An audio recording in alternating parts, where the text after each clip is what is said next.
Here we go. Cycle 45. Let me move the mic, sorry. Cycle 45. 4, 4, 3 and a 3. I can live with it. It's not amazing, but it's okay. Let's go down and go see Fung. Right? Fung is now? I think Fung is now. Fung! When you enter the service dock, Fung is already set up, crouched among the stacks of equipment. He's leaning over a terminal bathed in blue glow. He looks totally at home. Sleeper, what do you think? Turns out not everyone in Havenage is set against me. A couple of my old systems pals managed to get me some good old gear. He gestures at the pile of blinking hardware. The mess is here. Fung laughs. Don't question the process, Sleeper. What are we looking at? One massive smoking gun. He raises his eyebrows. Fung beckons you over. He has a set of scans of the wastes on his terminal, with heat maps and activity overlaid. A chunk of the derelict rim is blotchy with bright red and orange marks.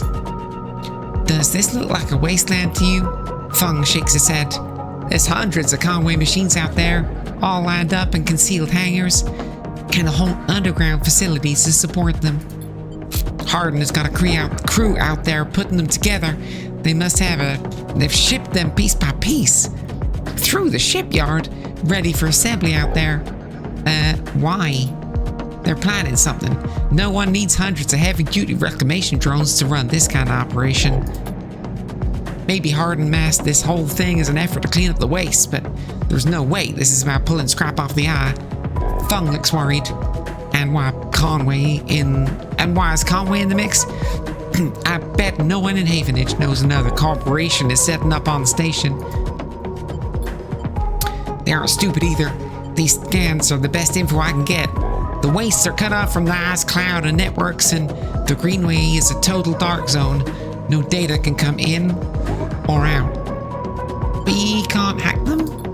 We can't from here. He turns and winks. That's why I'm gonna pay them a visit. Too risky. You forget. Havenage came in and out of there all cycle. I should be able to get in, as long as no one sees me. He grimaces playfully. But I need you on the outside to help disable security systems and cut me a pathway through. There's no cloud access, but if I get inside, I can open up nodes on their network and, well, we can work in tandem. It's a massive facility buried deep down there, miles of corridor and ventways wrapped around cargo bays and hangars, so it'll take more than a few cycles to work through it, but as long as you can keep them off my back, I know I can rip what we need out there. Out of there. He pulls a handful of ripworms from his pocket and hands them to you. These are the last of my little helpers I managed to salvage, so make them count. I modified them slightly. This time they'll feed their data threads back into the system that they're tunneling into, creating a nasty little feedback loop. We run it just like we did with the agents. Hack the nodes I pinged to locate the ports of the security system, then slot the worms in those systems and... slot the worms in those systems, let them go to town. He points to a fuzzy silhouette of the buried facility on the terminal. Here's the entryway. And this is where I can get access and to slot the first worm. That'll frag their perimeter systems and get me past the first cordon. What I need from you is to keep your eyes on the facility after you kick things off. You see me pop up a security system, a server bank, you need to break in and slot a ripper to disable it as soon as you can. If I can't? Fung gives you a hard look. You miss the system way too long, they're gonna fire me, simple as that. He claps you on the shoulder. I need you focused on this one, so I'm gonna let you fire the starting gun. I won't go until you slot that first worm. I'll leave a tracker running on the terminal here, so come back here if you want to see my progress. He affectionately pats the top of the screen. Got it. Don't worry, you can run rings around their protocols. I've seen it. Fung gets up. It's all in place. You just need to make your own preparations, then slot that worm. He stretches. Just don't wait around too long. I'm getting bored of all this sneaking around. Once I'm inside, I'll get the proof we need to end this whole thing no matter what. He crouches to check the terminal. We can't take longer than 6 cycles on this thing, remember that. He stands up. Oh, and one last thing. He lowers his voice. If I get caught, or you can't reach me, or we run out of time, there's one thing I need you to do. Don't talk like that. Just listen. He hisses. You've never seen Fung so serious. You take whatever I've managed to pull out that point, all that data, and you slot that stuff straight into the relay I've set up here. He points to piles of servers and terminals hooked in to the dock with cables as thick as your arm. I've repurposed the dock's SOS broadcast system to beam out whatever you put in it. Anyone with a terminal, a slate, or a server on the eye will see it. That means Haven and Shiatagan, the hub, everyone. No matter what, Harden isn't sneaking away this time. He grins. I got a bit more to do here, but the moment you slot that first worm, I'll make my move. He gives you a parting smile and turns back to the terminal. The nerves hit as soon as you make your way out of the service dock. Time to prepare yourself. Right. Fung is doing okay, so where do we go from here? Do we try and get in the Haifa commune? That's really the question now. We got time. Now that we've done Fung, we got time. Let's get in the Haifa commune. Let's find out what's in the Haifa commune. I have no idea. Got some energy, which is nice. Oh! I can sleep in the Haifa commune. Okie dokie. Rico? Head down to the Haifa compound, following a blue painted line that is labelled Laboratories. The member you were assigned to work with told you they'd asked to see you, but you have no idea what about. The line takes you to a blue door and through to a glass-roofed chamber where a network of stems and leaves filters the sunlight coming through the ceiling, casting the whole chamber in a strange yellow-green. Peaceful, isn't it? Distracted by the green, you miss the woman standing at the lab bench, camouflaged by dappled light. Welcome to my sanctuary. She smiles. Come, let's talk. She says and beckons you closer. What is this place? Here?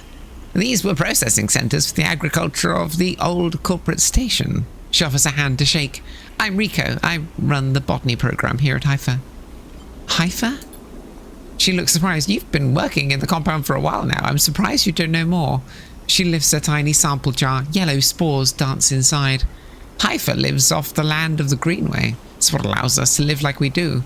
No one here pays or is paid. We sleep here. We feed each other. We work for each other.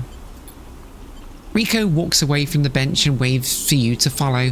She opens a small door and leads you down a glass corridor surrounded by vivid green. All this, she says, gesturing at the overgrowth. It's a kind of miracle. She looks at you with bright eyes. What do you think usually happens to plants on stations like this? When they're abandoned? They die. Eventually, yes, they cannot live without intervention.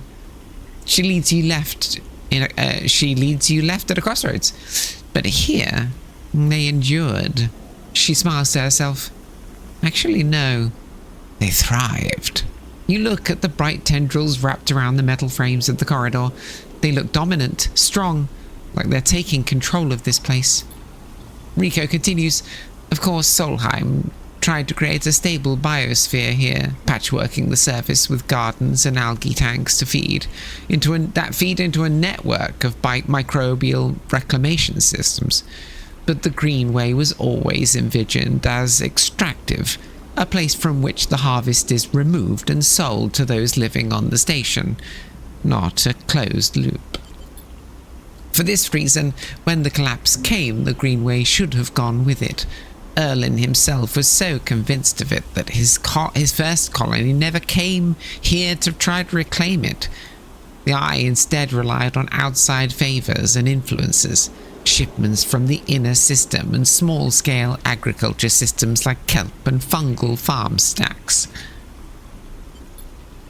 And here we are, among growth and decay, a biosphere flourishing, When Haifa came here, we expected to find only vacuum-dried stalks and leaves, perhaps some fungal colonies hidden in the mulch.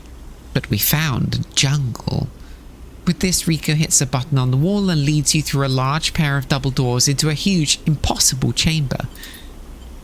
It is every kind of green, from the pale algae tanks to the dark vines that surround them.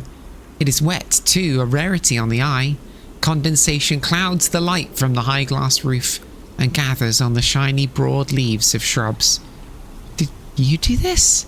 She smiles. Oh, no, not me. Rico turns to you, visibly excited by the room you're both standing in. It doesn't make sense, but in many ways the system has stabilized. Unlike the farm stacks closer to the gap who need input to support their meager output, this place runs itself. Perhaps Solheim managed something new here. Perhaps they tweaked the plants or built new systems buried deep below us. Or perhaps their collapse caused some fortunate cascade, an unlikely chemical reaction within the biosphere. That's what I'd like you to help me find out. She turns to you, her forehead wet with dew. Aren't you the botanist? Astutely noticed, but I don't need a botanist. Rico sits on a railing. These halls run deep, Sleeper, and I'm getting old. She stamps her foot on the metal grating of the walkway. Whatever is causing this is to be found in the groves deep within the Greenway. Haifa won't spare anyone for an expedition. It's too dangerous and unnecessary, they say. I can make the case, but I can't get the votes. You Sleepers are hardly beings, I know that much. And you can speak to the Eye, uncover its secrets in a way I never can. She holds out an arm so you can help her stand. Bring me samples, spores, seeds, blooms. I can grow them in the lab and study them. The deeper they are found, the better. I'll try. Thank you, she smiles, and thank you for listening. Rico leads you back out of the huge chamber and up through the passages. She's a little slower now and stumbles on the steps. You help her where you can. It's good to have new blood in the commune, she says. Many of us have been here a long time, and few come through.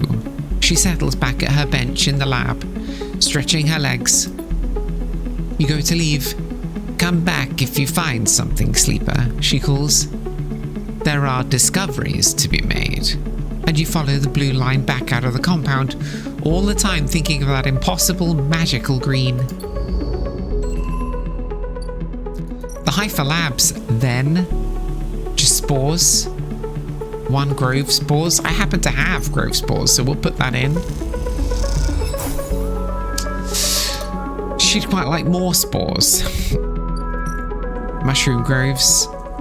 Risky I can get spores though. And there's a place I can sleep, which is lovely. So is there anything else I need to do? Let's take a look. I think we've done most things, you know, like... Oh wait, I'll have a quick check if there's any new. Helen Crossing, we've been to the scrap freighter. There's more scrap we can buy from here. But I don't really want the scrap. So the only other person is our friend up top, right? But up top, I think there's more time. 2 more cycles for Blisters Bay. And we got enough money to buy ourselves enough, like, of the stuff to maintain our constitution or whatever. So, condition. Haifa Labs. I mean... Oh, we're going to need spores. Let's go get 2 more spores and put them in the Haifa Labs. I mean, what else am I going to do? 25-50, 25% chance of trouble. Positive outcome. 2 spores. All the spores one could want. I could germinate them for money, but no, we'll go to the Haifa Labs. Put them in for Rico. Why not? 1 goes in and the other goes in. I feel like we're really getting to the end of this game.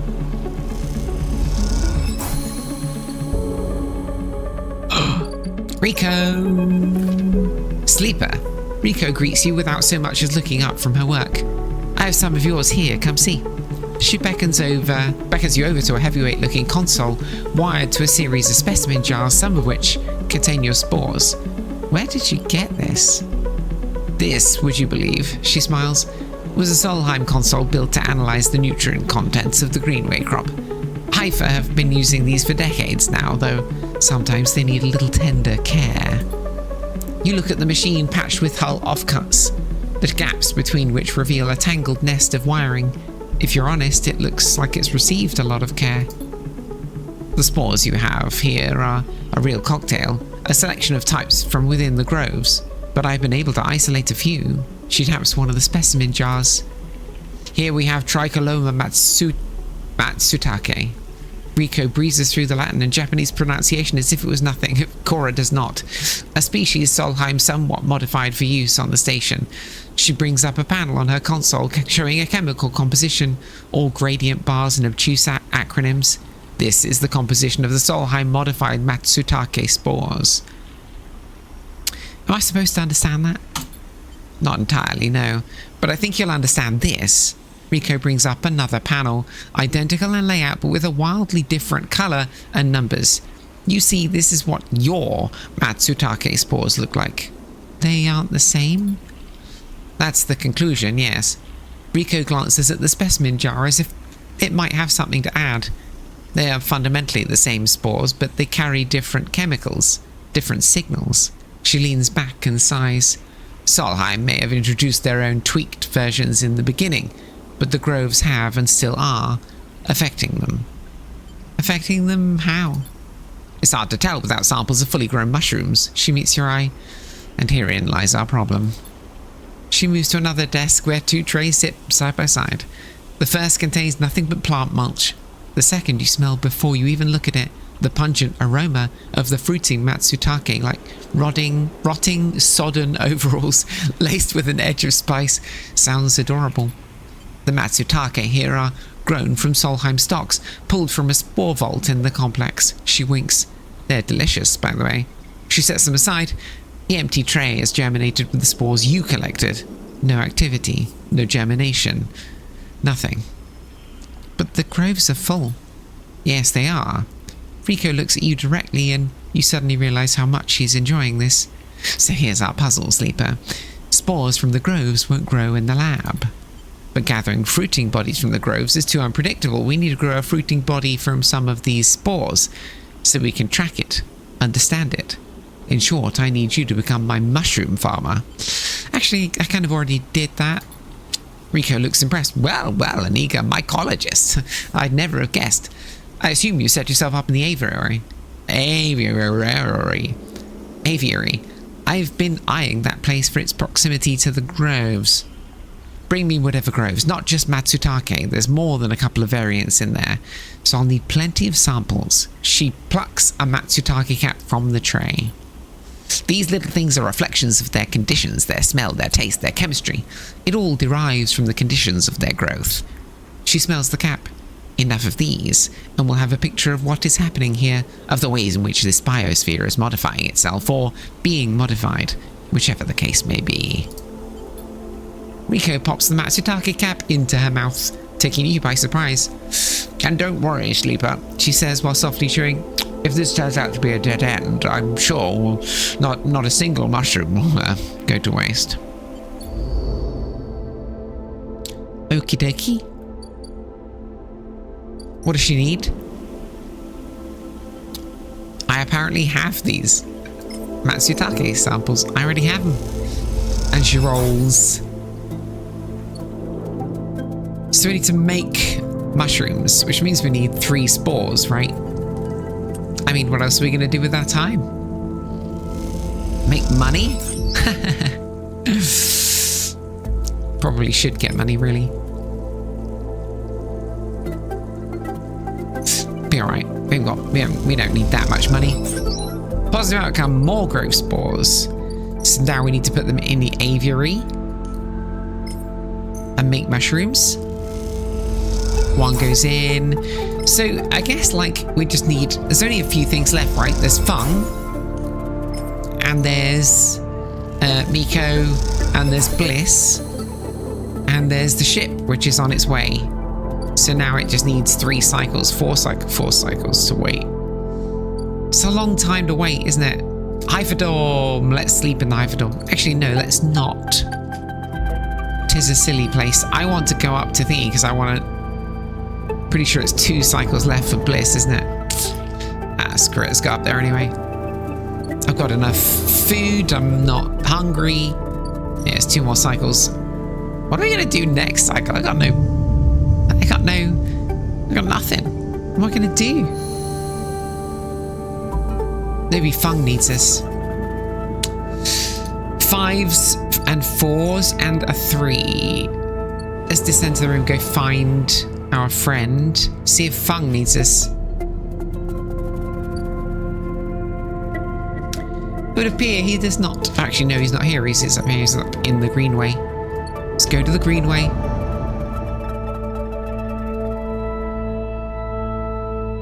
He does not.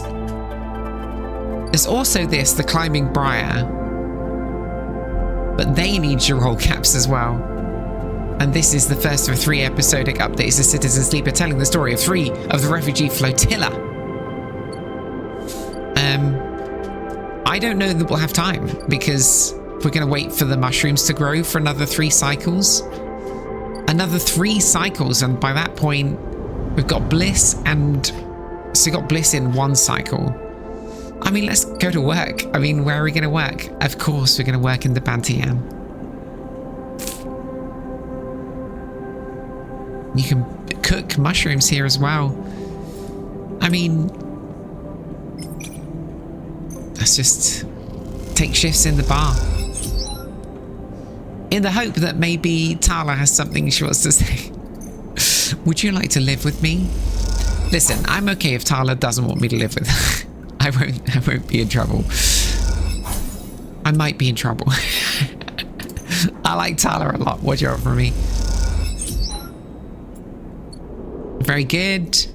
I mean, let's spend some of this money on getting a stabilizer, which we don't need to use for another term. But I may as well buy one. And let's go rest, and then we'll go talk to Bliss. Everything else is going to take more time. I've got operator upgrades. 1 point is all I've got. Nah, I don't think I need anything there. Yeah, you see, this is the problem, right? The mushrooms are going to be done only barely before the sidereal dock is finished. It's another 4 turns and Bliss in another turn. End the cycle. We'll go see Bliss.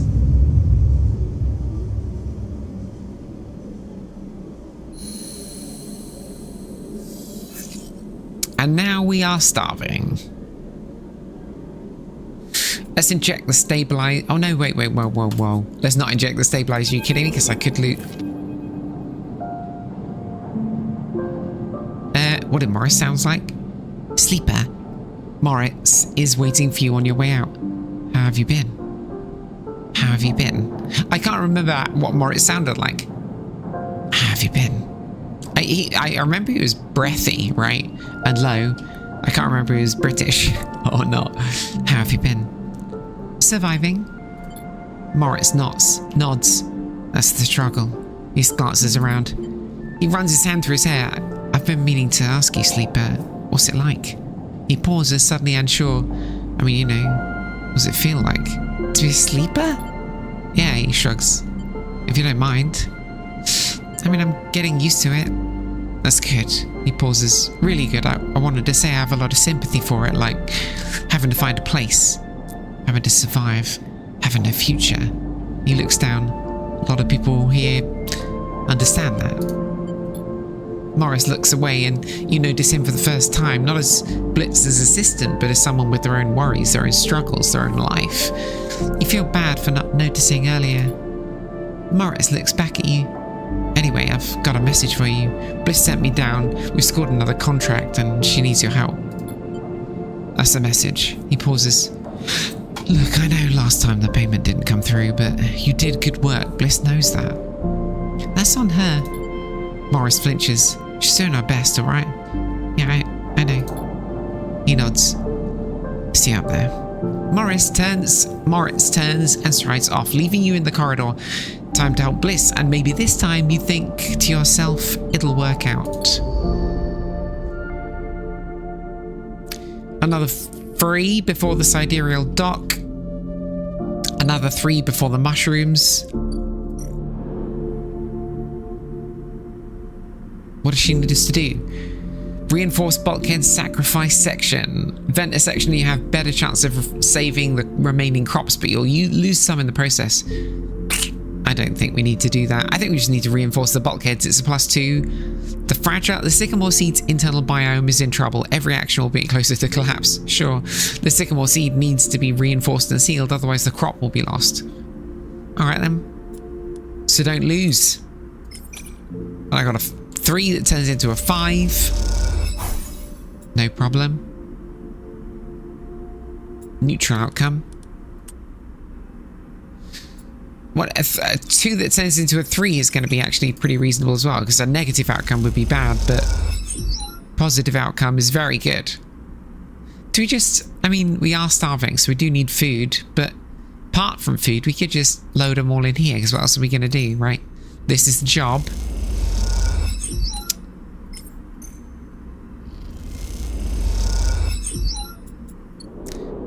And then let's get some food from the Gimbal Lounge while I'm here.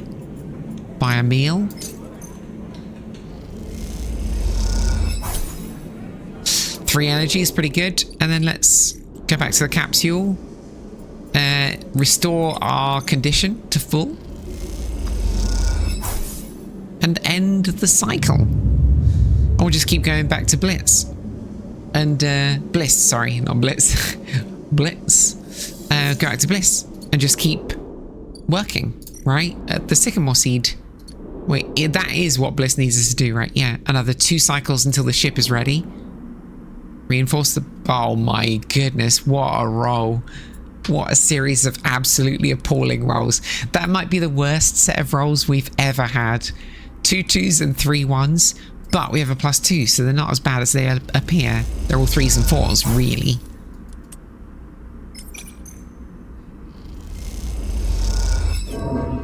A fail, negative outcome, doesn't really matter. Oh, I'm getting scrap. Oh, we're going to blow it all on this. The last one goes in and we save the crop. Continue. Lots of negative outcomes, doesn't really matter. You and Bliss are floating in the bay's airlock waiting for it to cycle. You pick a few leaves from your clothes as you wait. They float around the chamber as if carried by a lazy wind. Clean work. Bliss bows a little. Well, thank you, Sleeper. You didn't do so bad yourself. She checks her tool belt. Seems like we're getting into a good rhythm. The now familiar sequence of clunks and rattles sounds out, and then the door hisses open. The moment it does, you know something has once again gone wrong. Oh, God's sake. Bliss, please. What's all this? Bliss asks a confused-looking Moritz. Beside him are a set of crates anchored to the bay floor. He's clearly just brought them in through the bay's freight dock. Morris looks nervously between the two of you before answering. It's payment. He runs a hand along the crate. The sycamore seed crew just brought them over. He stops, but seeing the look on Bliss's face adds, they were very thankful. I bet they were. She clenches her fist. What the hell is inside? Morris leans over and struggles with the catch on each side of the top crate. As he does, Bliss turns to you. Don't say it. Bliss stares into space. Don't you dare say it. Don't say anything. Don't. She gives you a hard look. This isn't my fault. Moritz finally gets the catches free and the lid floats off, drifting up into the bay. As it does, a small brown lump floats up with it. Morris reaches out and catches it as it passes.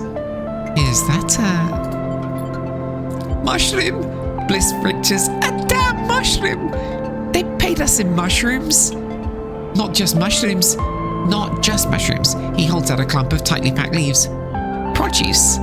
Bliss starts laughing. Goddamn Haifa commune. Should have known they didn't have a shit to rub between them. She knocks a small brown mushroom across the bay. Stop, Bliss. Moritz grabs her hand. These are good, fresh. We can sell them. To who, Moritz? Are we wanting a groceries now? We can need cryo. Otherwise, this whole bay will be shut down. We can't pay for parts with leafy greens. She waggles them in Moritz's face. Leafy greens. I can use them. Bliss raises an eyebrow. What, 4 white crates? Even you can't be that hungry. You can take a few, but the rest will sell. She smiles to herself, or at least Moritz will sell them, if he's so eager.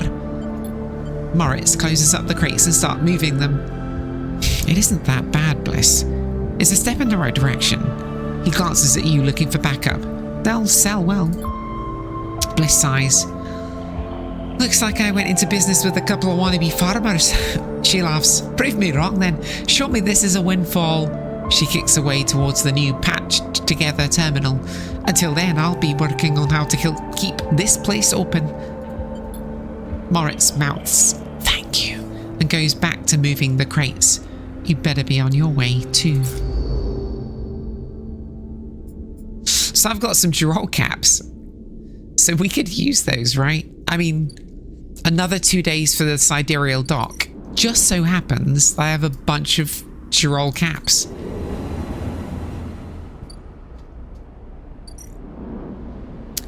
It just so happens I have a set of Girol caps. Fungal growth is going to take another turn. Oh, wait, I don't need... Oh, wait, I do need Girol samples. Let's go. Have I got enough now? No, I don't. Ay, ay, ay. Yay, ay, ay, ay, ay. I don't... It's not enough, and we're going to get more. I'm going to go and cook these. Wait, I think I needed 2 Girol for the bad Tanyan. I do need 2 Girol caps. Alright, fine, sorry. I could have cooked and saved the cryo, but you know. Well, let's put them in. May as well. Get some more Girol samples in there for Rico. We need food.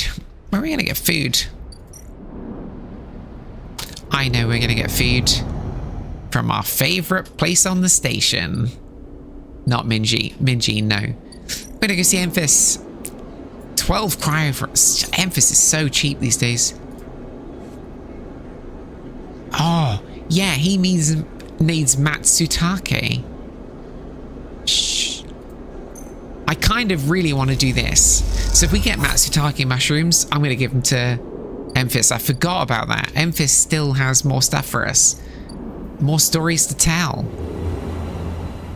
But for now, we rest. 1 cycle to go.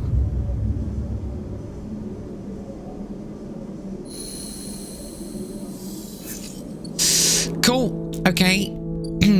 Blitz is going to need another 3 turns. Fine. Let's go deal with the mushrooms and see if we've got some Girols or some Matsutakes.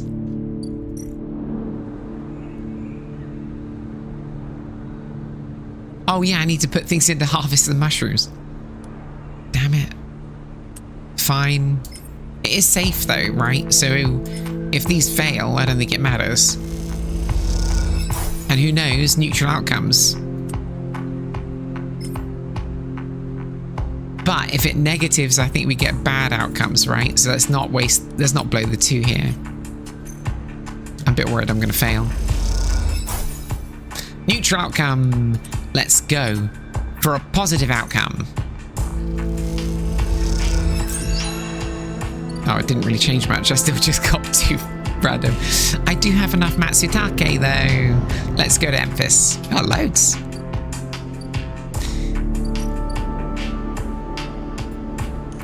Emphis.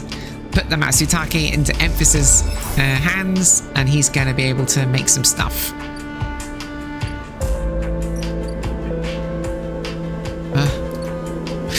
3 turns until Matsutake prep is done. Oh, it's a long old wait.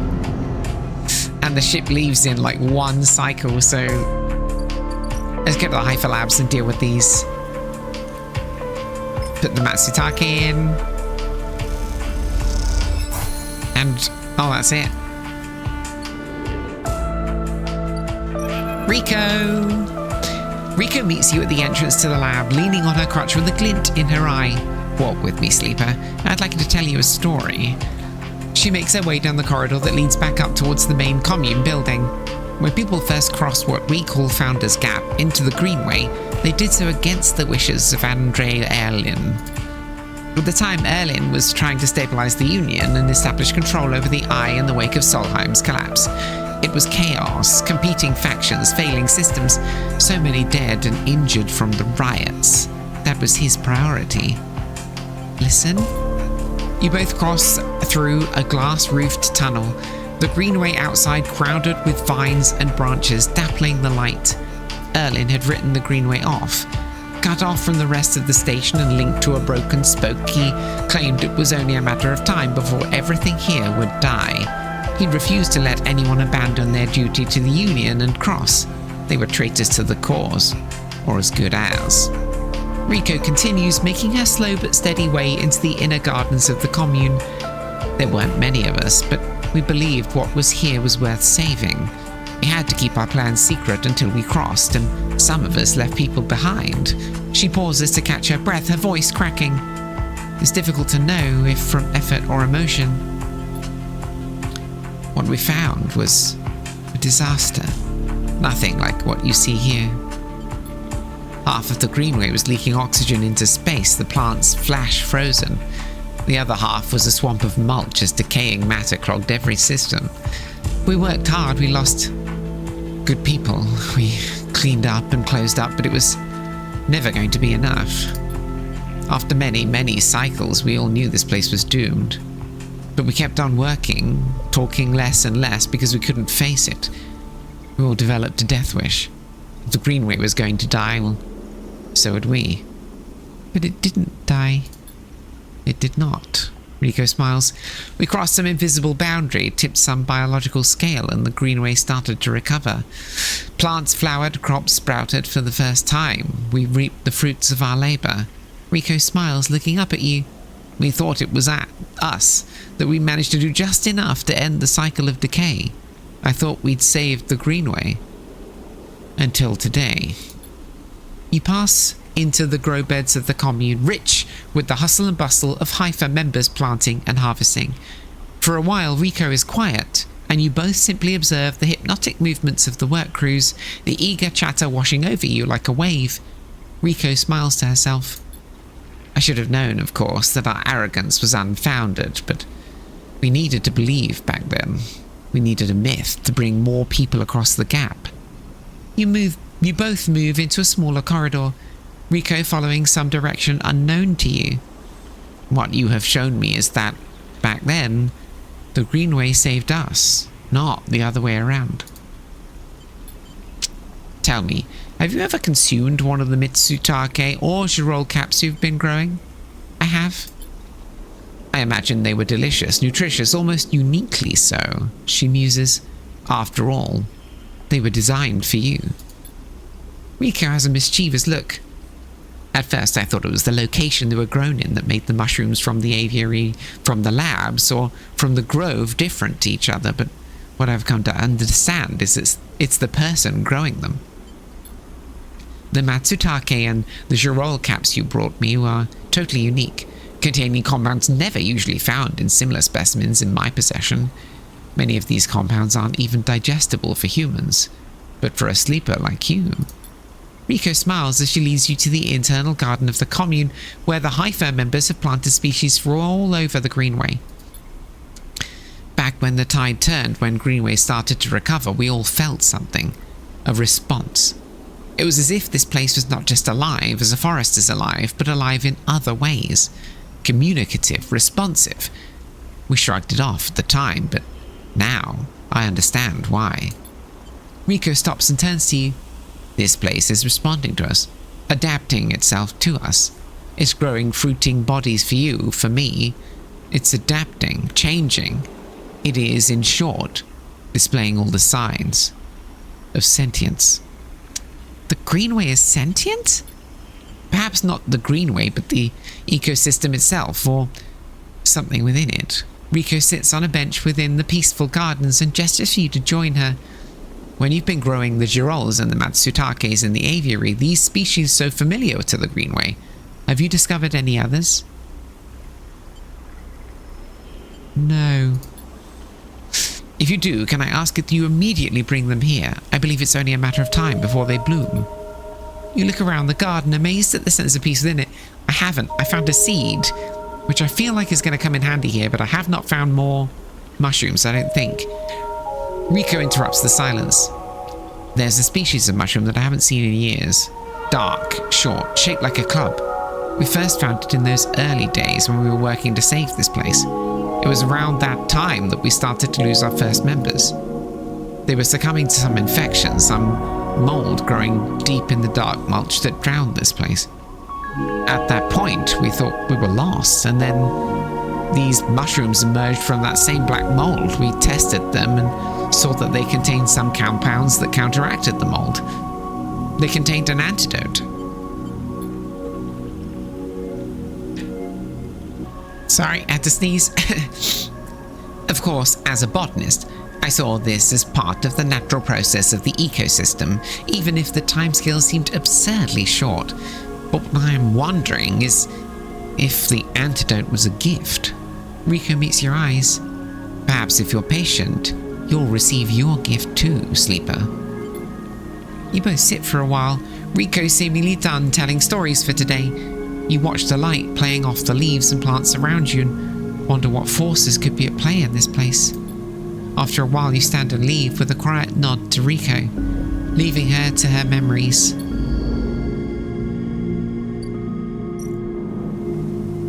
Clubhead samples. We don't have any clubheads. We need to germinate more spores, I guess.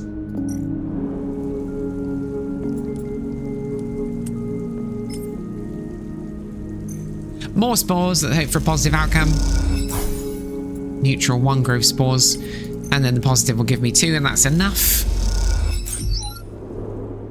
Is it possible that this place will give us what we need to survive here on the Eye long term? I mean, I don't think we can't do that. Like, I think it's possible.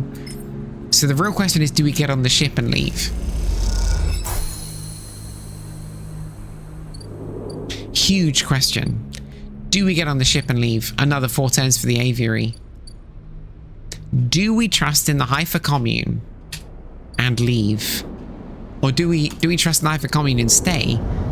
Maybe stay with Tala, live here, work at the, not an emphasis store, work at the Bantian, making droll caps. Oh yeah, very good, very good. Why don't we live here? You know, staying up in the 0G of the capsule 04 of the hub. Why don't we just live here? We just stay. May make enemies if we do. That's the risk here. Let's self-repair using some scrap that I've got. Get us back up so I don't run into problems with dice. A 3, a 5. Lem and Mina. So let's think about this. If we leave, we can find ourselves a new home on a planet with the sky above us. It'd be a better life. Almost certainly. But we have the problem, right? Of like, how do I keep my condition up? Suppose I could work on the place and get scrap, but like, that's gotta have a limit, right? I need somebody who can give me the injection I need, the stabilizer to keep us alive. I don't have that here.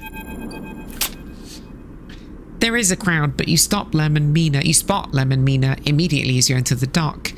They're waiting at the cordon where Celis security are checking the crew in to board the ship. Those that manage to get to the hub are crowded near the entrance, but even they know their chance of getting on board has long gone. Lem spots you among the crowd. Sleeper, we're here.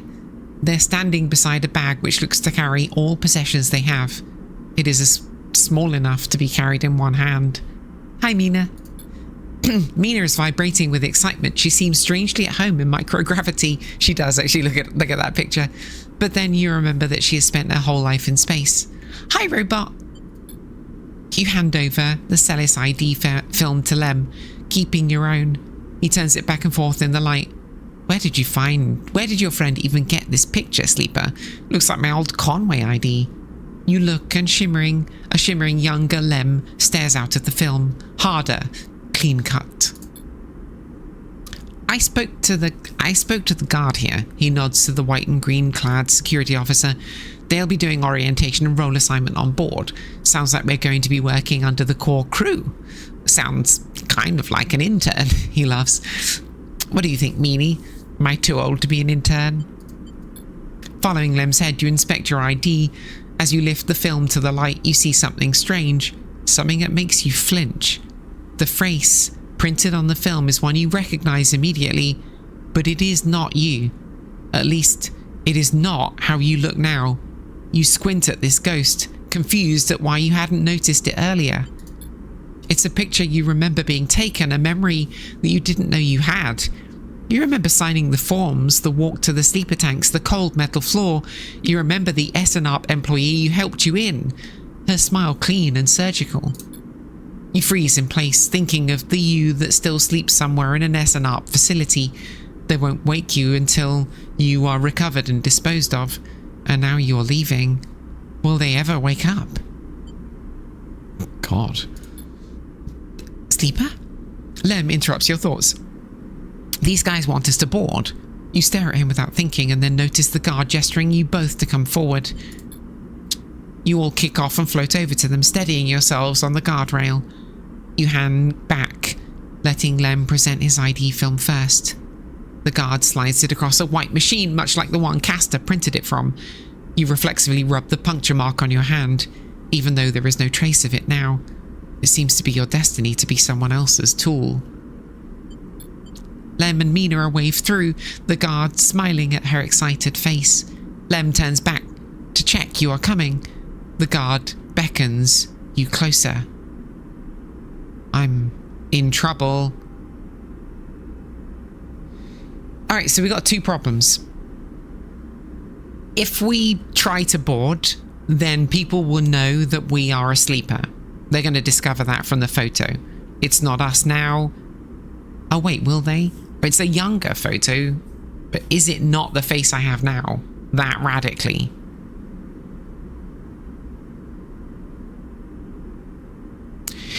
We have one bigger problem. Lem and Mina are going to be fine. We don't have the syringes we need. We don't have stabilizer on board. There's no one on board that can make stabilizer as far as we know. And I need stabilizer honestly pretty rapidly, right? I need stabilizer quite a lot. I need to make money. I need to pay for stabilizer, which I can do here and I can't do there. And Tala is here. Wait. You wait for a moment. You need to wait for a moment. It's all happening too fast, changing too much. There are so many questions you have, so many threads to catch hold of. And yet here you are, boarding a ship to who knows where, on a journey that will take decades. Reconsider.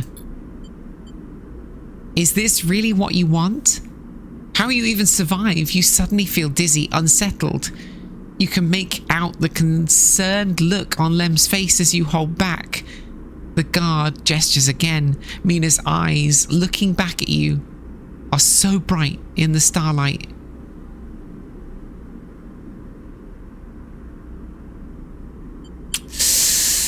I don't know what to do. The problem that I have is nobody can make the stabilizer on board, as far as I'm aware.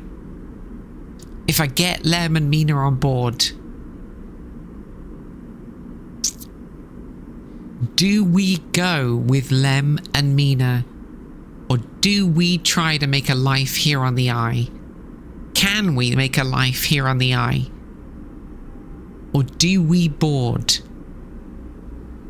and hope for the best?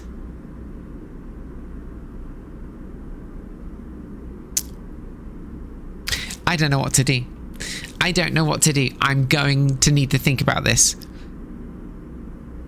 Do we board? Or do we stay on the eye?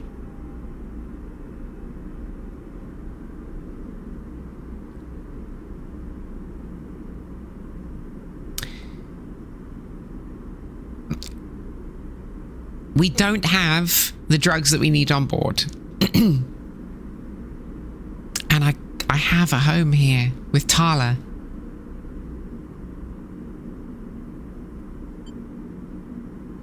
I'm sorry, Lem. Mina, go build a life. Love you. You can't do it. You can't get on that ship. You turn away quickly, trying not to look at Lem, look at Mina, to meet their eyes. You turn away and kick off hard from the guardrail. When you reach the far wall, you turn back. The scene continues in front of you as if nothing had changed.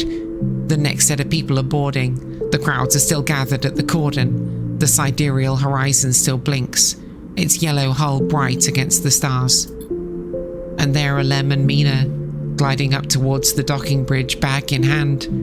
Lem is facing away, focused on the steady climb, but Mina is in his arms and facing back towards you. You watch her face, confused, sullen, but twinkling with a growing excitement as Lem carries her forward. As you watch Mina, you think about your future, about the future you might choose. You know one thing for certain, that future is on the eye. You no longer have any enthusiasm for being carried forward by the dreams of others, for grand futures that unfold like angelic wings across the horizon. The future is being made now, on this spinning ring, among its people and its systems. You're sure of that. But as you watch Mina disappear into the entrance of the sidereal horizon, and much later when you watch the ship pull away, you feel a sense of longing, a longing to be carried, not by the systems that spin the suns or the corporations that run the colonies, but by love towards an uncertain future, just as Mina was. That, you think, is the future you wish to make here on Erlin's Eye.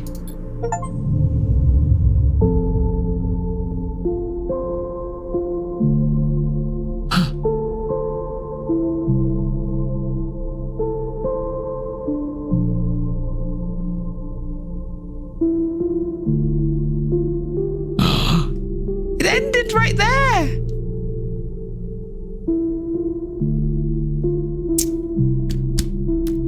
I am moved. So what would we do? We'd go find out what happened in the Greenway. We'd go finish making it a garden. Maybe even discover why it adapts to us. And maybe it even finds a way to cure my condition problems permanently.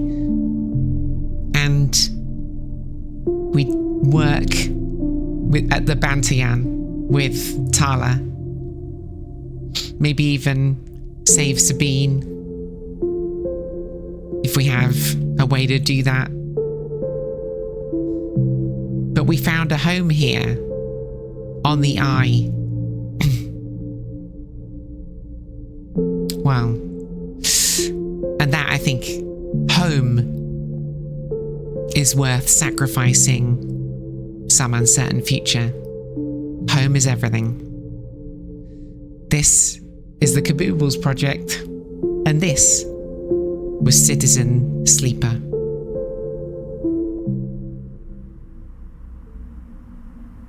Wait a second.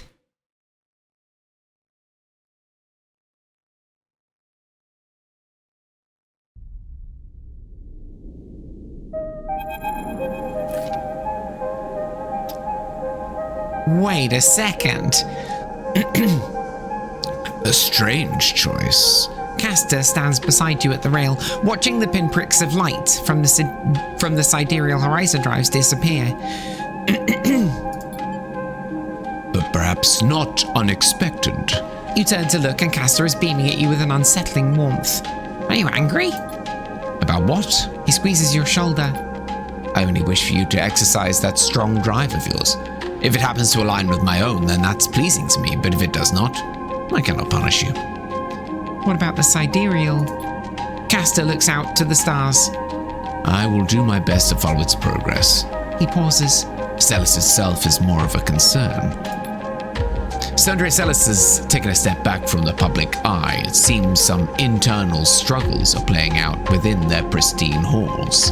Castor sighs. But I doubt core politics are of much concern to you. Castor moves down along the rail. The eye, though, that seems to be your primary concern. Am I right? It's my home. He smiles broadly. Then we are fellow residents. He seems pleased. This place has been a good home for me. Though like all places, it has its phases. Do not idle here too long, Sleeper, unless you wish to be once again caught in the movement of systems much bigger than yourself.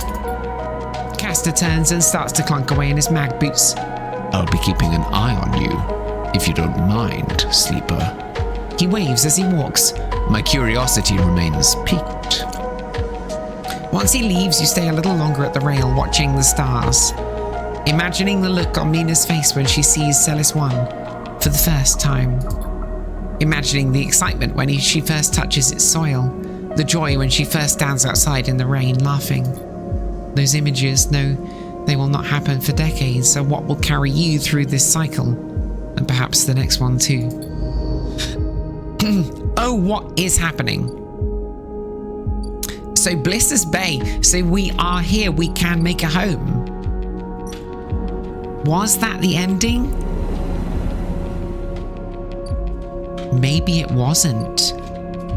Maybe there is another ending that we are waiting to find. What do we need to do?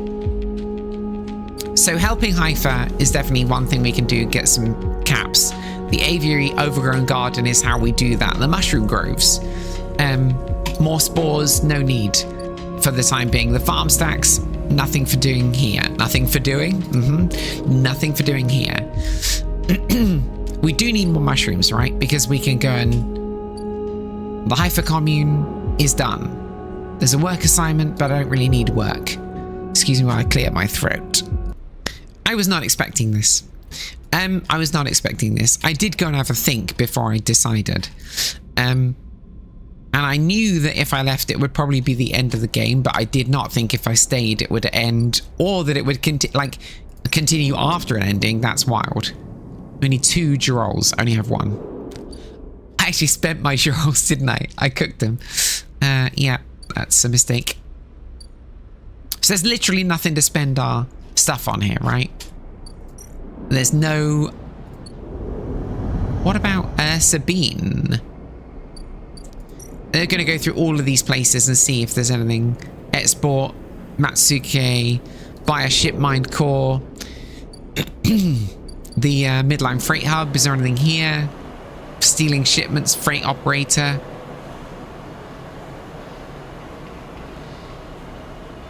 Oh, that's kind of fun. You steal a shipment, and I can, it's a +2, so I can, oh wait. Hey, I can't do it from a 4. Okay. Yeah, we could do that. Rabia's office. We do have stuff to do at Rabia's. Of course we do, because thingy's still not safe. Let's go. Let's go find Sabine. We will rescue Sabine. It's risky, it'll cost us energy, but maybe it doesn't matter. Let's keep going. Let's put the ones in there and see if a negative outcome is real bad. Yeah, that's not great. It still passes the Yatagan Insider up, but that cost me a lot to fail. Let's go back to Memphis and spend some money. Oh wait, Matsuka prep. Oh, I can't actually buy anything from Memphis while he's making stuff. Doesn't matter, I don't need to do anything for now.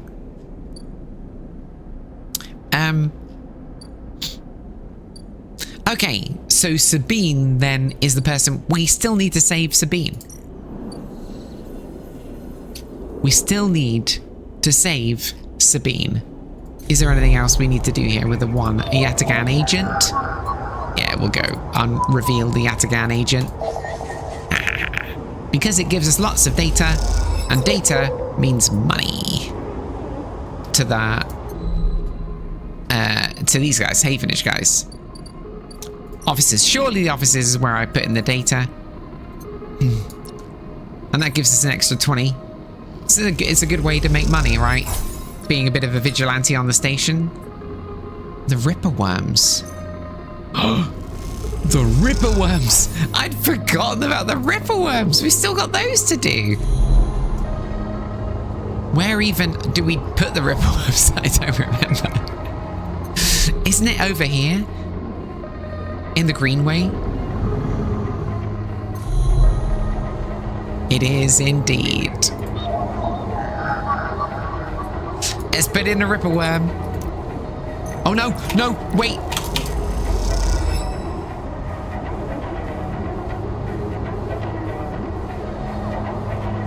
Could I cancel? Did I cancel?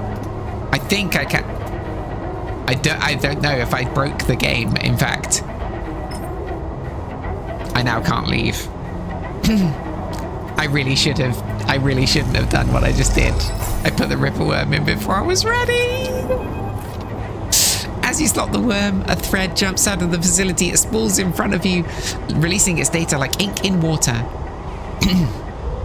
Sleeper. Fung's face crackles through, moving in. Nodes, then ports. A whir of interference. Slot the worms. Timer starts now. Stay safe. The thread dissipates. You're on your own now.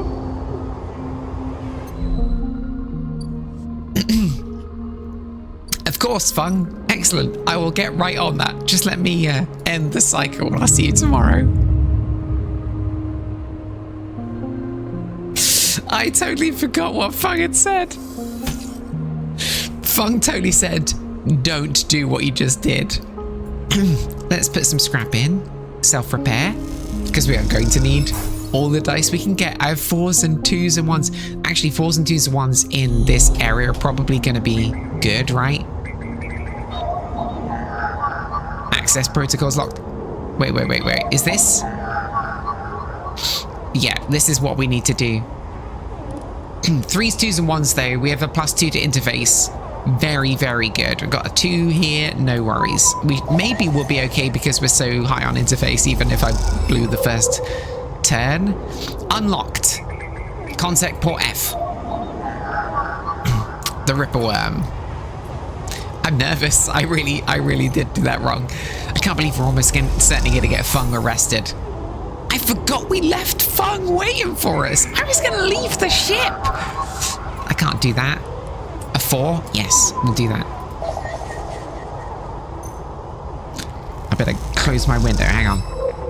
Okay, bypassed. Keep going.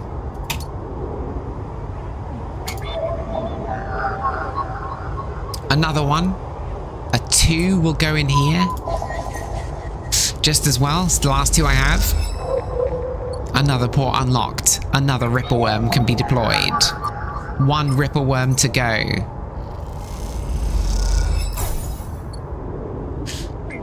This time 3. This one will fit a 1 or a 4. I have a 1 and a 4. If another one will only fit... Okay, this one will fit the 4. Bypass this one.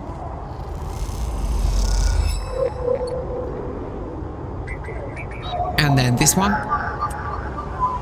We bypass as many nodes as we can and we save Fung. But of course we can't do it this turn because... you know, I need to go sleep. I am also starving. I feel like I'm bad at this game. Let's go get some food. I don't know where from. We could go up and get some food from on high, up in the stacks. Ascend to the hub, go get food and go to bed. And then go save Fun. Bliss is ready as well. Bliss, no. Buy a space a meal. Perfect. Right. Let's go to bed. Oh, goodness. Bliss is going to come find me. Sorry, Bliss. I have to go save a friend. End cycle. Bliss hasn't come found. Boring. Moritz! Sleeper. Moritz is leaning against the corridor wall. It's time. He looks away. Big job just came in. Grand finale. You up for it? I mean, I'm ready. All right then, we're in business. He pushes away from the wall. This has to work, Sleeper. Has to. He looks down. If it doesn't. Are we in trouble? The Bay, you mean? He shrugs. We were already in trouble before you got here. The work so far hasn't been enough. Look, Bliss has had a rough time of it. I thought you of all people would understand that. He runs a hand through his hair. Sorry, I didn't mean to be. He smiles. Bliss is a good one. She gave me a chance. I owe her. He straightens up. I know you have your own things going on, Sleeper. We all do, but the Bay needs someone. Bliss needs someone. Hell, I need someone to help me keep Bliss from spinning out completely. He scratches the side of his head. Otherwise, there's not much I can do. He shakes his head. And I would hate not to pay back my debts. Moritz stretches. I've got to get back. He nods and walks away. I'm out. See you up there. Yeah, I'm on my way. Just wait. I didn't see her. Oh, there it is. Is that actually... Oh, God. Oh, God. No, it's on a timer. It is on a 6-session timer. We're in real trouble. Oh my goodness. This is actually really hard as well. But we can't leave Fung. Oh no, what have I done? Okay, so 6 slots. We're 6 cycles to finish that. I think it's only like 4 for Fung, maybe less. So we've got to go and save Fung. Oh my days. No, there's actually only 2 turns to save Fung. So we have to go and save Fung right now. Consec, let's hope that we've got the one it needs. We'll blow the 2. Oh, what have I done? Done. The Ripperworm goes in port X. Final layer controls surveillance. With this down, Fung should be able to control the security's cameras. A thread from the facility cuts through the cloud like a hairline crack of light. That's it, the final layer of security broken. Somewhere buried in the depths of the station, Fung is in control. He's slicing into the camera control circuits and piping out the result. The thread flickers and unravels into an image, a scene, 2 figures in a room, one sat, the other pacing. The pacing figure resolves into Hardin, the unmistakable superior posture, the shock of grey hair. The second figure's features don't seem to resolve, they're vague, unformed. A problem within the data, perhaps? You look closer, then you see it. The figure is a proxy. Perhaps you should have expected it from Conway, a corporation whose very existence is owed to automation. The proxy is a machine designed to be piloted by remote connection, someone elsewhere in the system puppeteering with their own body, speaking so it may speak. The proxy sits impassively, or the Conway executive that is piloting them does, from the distant safety of some ship or orbital colony, perhaps. We can move forward, there is no doubt. Hardin is saying, the reclamation teams are almost ready. After that, I will make the declaration. Nothing has to change. The proxy leans forward, its movement silted, uneven, as if its body was being refracted through water. But things must change, Hardin. We need further assurances. I have been informed of a breach in one of the closed networks in the low end. You have been careless. Hardin waves the accusation away. We have been stretched. A breach was detected, yes, but no data of value was lost. Our board is concerned, Hardin. A drop in our value would be unwelcome at this time. The proxy leans back, its posture dominant. If the reclamation of AE-1 is contested, then we could be drawn into a compromising legal position. Hardin approaches the proxy. There will be no contest. Not from Solheim, who can muster such a defense. Not from Havenage, who will fall into line below me. He crouches in front of the seated figure, eye to eye. And the people of this station, refugees, gangs, spacers, all either opportunists or degenerates. Havenage is no longer strong. no longer united. No one here believes in Erlin's vision, nor has the strength to enact it. I sat across from him at the negotiating table. He was forceful, eager, weakened by his ideological convictions perhaps, but a great man nonetheless. This place no longer deserves to bear his name. The Eye is crippled. It cannot survive. It's a ruin filled with squatters and outlaws. They'll be lucky if it still spins in 100 cycles. Harden stands. You will move forward with reclamation, because otherwise you will lose your advantage in the system. Without your advantage, you will lose claims on the remaining palladium, and without the palladium, your factories will go dark. He pauses. Do I need to continue? One moment, comes the response from the proxy, and its head drops to its chest. Harden steps back and paces once more, awaiting the discussion taking place elsewhere in the system. You watch Harden as he paces, as he considers his future. What goes on within a mind like that? In the mind of a man who would burn all those around him for a path to some imagined golden end. The proxy lifts its head. We are happy to proceed. We will legally claim the station formerly known as Solheim AE1 as salvage within 6 cycles. Havenage is to assist with the transport of the illegal residents to Conway housing and labor facilities. The proxy judders to its feet. Conway will also claim 70% of the raw output of this reclamation process, after losses have been accounted for. Harden nods. I accept. The proxy reaches out to shake his hand like a marionette, and then the recording loops. You watch it play out for a second time, gripped by a horrified fascination. There's a bluntness to the conversation, to its blatant disregard for humans as anything other than objects. Things to be moved, things to be used, to be fed into structures crushed and losses accounted for in the cells of tables, the margins of ledgers. You realize now that you are no different from anyone else on this station in the eyes of the people in that room, and those like them.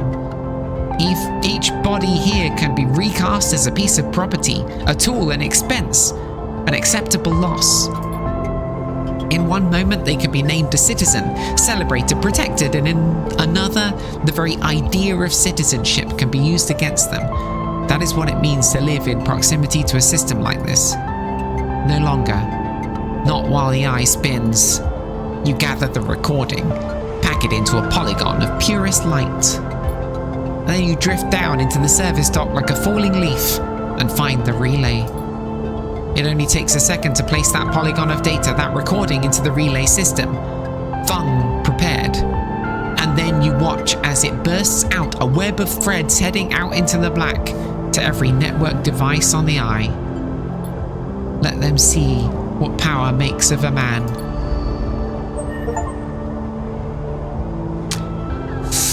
For a second, I thought this was happening now. I'm not going to lie to you. I thought that was happening. Of course, it's not. It's a recording of what happened before. They scuttled the Eye deliberately. Incredible. At least I think that's what they're saying. Wild. Wild. Nothing for us to do here now. But wait. We go back to the Rim and we try to save Bless now. I know Sabine needs our help as well, but Bless is urgent. We need to rescue Bless from whatever this is. This is actually pretty tricky, right? The selected launch window for the Starwood Vector's main voyage is closing. This is going to be a tight one. Rigged and ready, the Starwood Vector's experimental sail deployment failed horribly. Now its massive solar sail needs to be repaired. This is very bad. So 6 cycles and a bunch of others. But we've got interface and we've got engineer, both +2. Incredible news. An exhausting task. Patching solar sails means maintaining a laser focus for long periods of time, and time is something you don't have. The spurs need resetting and the system rebooting, but if you're careful, you can safely untangle some of the sail while you do this. One of them is safe, one of them is dangerous. I think we plug everything into danger.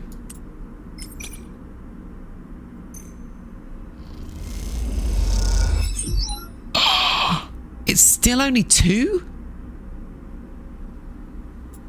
that's pretty dangerous. But danger is really only danger to me, right?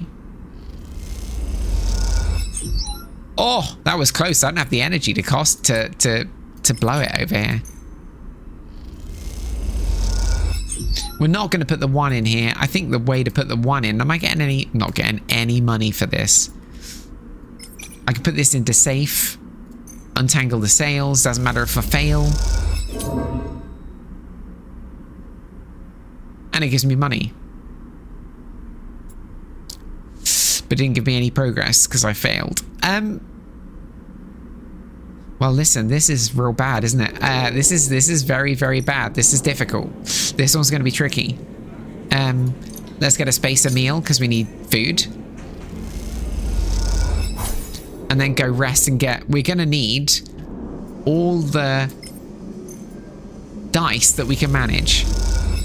All cycles must end, but complete active scenes. I can't end the cycle because somebody's got an active scene. I assume Fung is somewhere then, waiting for me.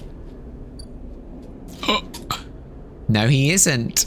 This is Emphis. Emphis is preparing the Matsuke caps. He cleans them carefully with a damp cloth before shaving the stalks as if he was sharpening a pencil. His knife slides through them, revealing the bright white of the flesh within.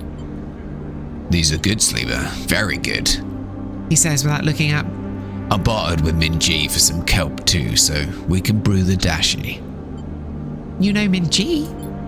Emphis looks up from cutting with a smile. Everyone knows Minji. Emphis slides the sliced Matsutake mushrooms to one side and takes out a closed pan. He opens the lid and you see a green wafer of kelp sitting in a bath of water. Been soaking it since last cycle. Emphis explains. Should be good to warm now. He places the pan over the burner and turns it on low. We've got some time now. He wipes his hands clean and throws the cloth over his shoulder. However, there is one difference this cycle. He smiles. You've been the one providing the ingredients, so it's my turn to provide a story. Okay. Good. The story is important to me. He gestures for you to both sit on the folding stools behind the stall. You see these? Emphis runs a hand over his forearm, tracing the circular scars that mark them like perfect bite marks. Conway called it an anchored interface rig. A mechanical control device for piloting a heavy-duty extraction suit in low-G industrial operations. We called it a bone suit. He points to the pattern of larger circles on his shoulder. They drill in and anchor it there, and all the way down the arm. He taps each scar on the way. It maps mechanical movements to the suit exactly, a one-to-one mechanical replication. You swing your arm, a 2-ton arm swings too. You should have seen the recruitment vids. Strong people in even stronger suits tearing through stone and scrap. Superheroes. Half my graduating year signed up from company school to company shuttle. Conway from birth to death. He stares off into the distance for a moment, fighting with his memories. But the bone suits weren't good. The rate of failures was high, and failures meant arms torn off, anchors torn out, broken bones. Bad stuff. So after a while, Conway discontinued him. No longer competitive, they said. He checks the broth, turning down the heat and adding the mushrooms. So there we were, hundreds of us with surgical alterations for suit that didn't work. They sent us home. Back to that company colony that spat us out to be cleaners, drivers, cooks. They gave us drugs for the pain and told us to make something of ourselves. When I deserted, bribing some passing spacers to take me into orbit, there was only me and a couple of others left. The rest just faded away, arthritis, osteoporosis. They folded in on themselves like paper lanterns. That was my generation. The anchor points still ache, still burn. He touches the scars. But what burns worse is the betrayal. I've been on the eye a long time now, but that will never fade. Not that and not the faces of my friends. Emphis reaches out over the sprinkles and sprinkles a handful of leaves into the broth. It's ready. Thank you. Thank you for listening to me. I will not let their story die, and as long as I'm telling it, it will remain. Emphys pours the broth into a double-walled metal bowl and hands it to you. The heat radiates through your hands and the smell drifts up, rich and sharp, like a pine forest after rain. You drink the broth slowly, chewing the matsutake and thinking. Emphys busies himself with cleaning the pans and the bowl, sealing the kelp back up for another day. Then he quietly sits with you, and while you finish your meal, neither of you speak, preferring instead to let the story linger in the air a little longer. It's not that there is nothing to say, it's that sometimes in the moments after something, speaking breaks the spell. So you both idle, eager to be in each other's company, Emphys taking longer over his cleaning, his packing, and you savouring the final dregs of broth. When you finally finish and hand him the bowl, you feel the spell break and the story leaves you both. And as you leave, you know that both of you are somehow a little more empty and a little more full than before. I'm in love with Emphys now. How could I have ever left? This place is beautiful. So I guess we'll find out, right? Now that you've spoken to Emphys, can we go? End the cycle. All cycles need end, rest, and prepare for the next one. And save Bliss.